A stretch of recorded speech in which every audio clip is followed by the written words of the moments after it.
सन 2014-15साठी मौजे तिंतरवणी तालुका शिरूर येथे सौर ऊर्जेवर आधारित दुहेरी पंप योजना शासनाने मंजूर केली।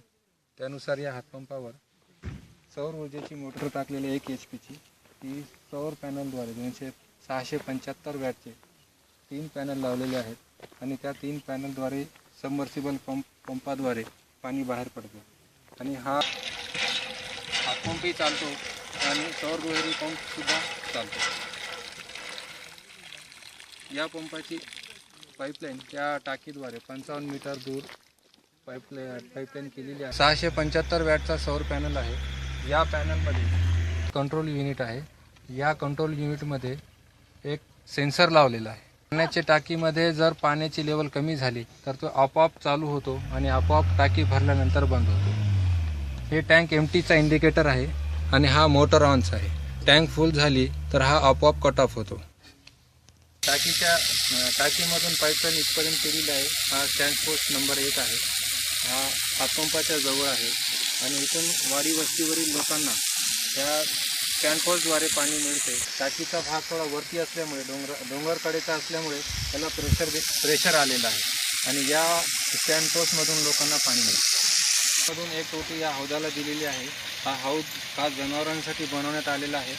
या टोटीद्वारे जनावरांसाठी पाण्याची व्यवस्था केलेली आहे। या गावातील 200-400 जनावरे डोंगरदऱ्यातून चरून सायंकाळी येतात। त्यांना पिण्यासाठी ही व्यवस्था करण्यात आलेली आहे। या योजनेअंतर्गत पुनर्भरणची योजना पूर्ण करण्यात आलेली आहे। हा व्हर्टिकल विचार शाफ्ट आहे। 30 मीटर याची खोली आहे आणि याला पुनर्भरणसाठी वापरण्यात येणार आहे। पावसाळ्यात डोंगरातून येणारा जो पाणी वाहत येणार आहे तो याच्यामध्ये जिरवण्याची ही योजना आहे। आणि ही जो भिंत बांधलेली आहे त्या भिंताची विशेषता ही आहे की वरतून येणाऱ्या पाण्यासोबत गाळ पण येणार आहे। तो गाळ इथं थांबावा आणि फ्रेश वॉटर तर याच्यामध्ये पाणी येऊन याच्यामध्ये जिरणार आहे। याची ही व्यवस्था पुनर्भरण ही या पंपाद्वारे पाणी भरून नेण्याचा त्रास कमी झालेला आहे। योजनेचा दुसरा स्टँड पोस्ट आहे आणि या स्टँड पोस्टद्वारे ग्रामस्थ पाणी भरून घेऊन जातात आणि या योजनेमुळे वस्तीवरील 250-200 लोक, जनावरे आणि गावातील लोक यांचा फायदा झालेला आहे।